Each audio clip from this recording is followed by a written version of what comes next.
Gather round, political content lovers, because today we're diving into a prime ministerial oops moment that's left the entire UK asking, did Keir Starmer just accidentally cosplay as Enoch Powell? Spoiler, Starmer says it was a mistake, but what a mistake it was. Welcome to UK Tribune, where we unpack the chaos so you don't have to. Picture this.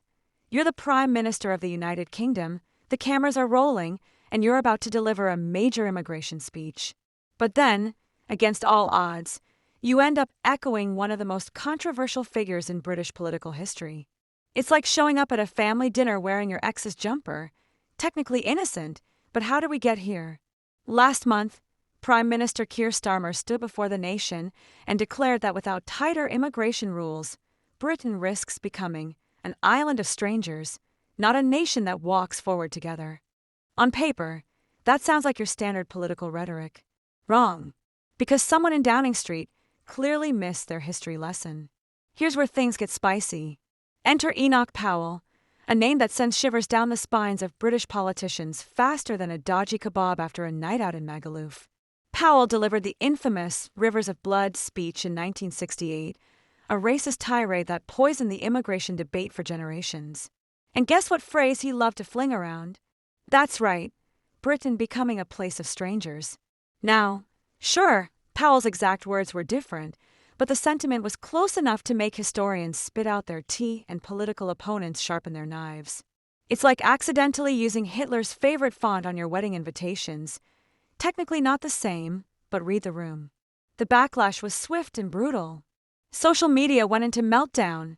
Opposition MPs started circling like sharks at a blood bank, and suddenly Starmer's immigration speech was less about policy and more about damage control.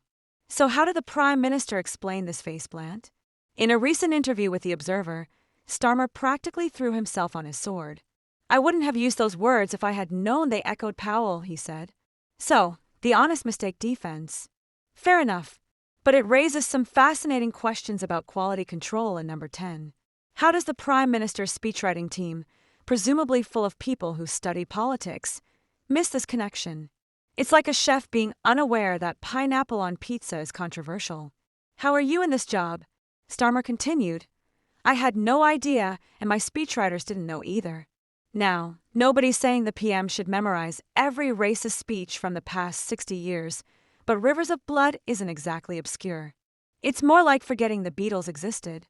But credit where it's due, Starmer's response was actually pretty solid damage control. He didn't double down, blame the media, or try to gaslight the public into thinking Powell was a misunderstood genius.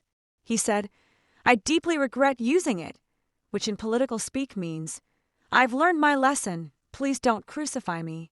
This is Politics 101. When you mess up, own it fast and move on. It's like accidentally liking your ex's Instagram post from 2019, acknowledge the blunder, promise it won't happen again, and hope everyone forgets by next week. But here's the kicker. In politics, nobody forgets anything. This gaffe is now permanently tattooed on Starmer's record, right next to his infamous knee-taking and his flip-flopping during the leadership campaign. What does this all mean for UK politics? This incident perfectly captures the minefield that is modern British political communication. Immigration is already the third rail of UK discourse. Touch it wrong and you're toast.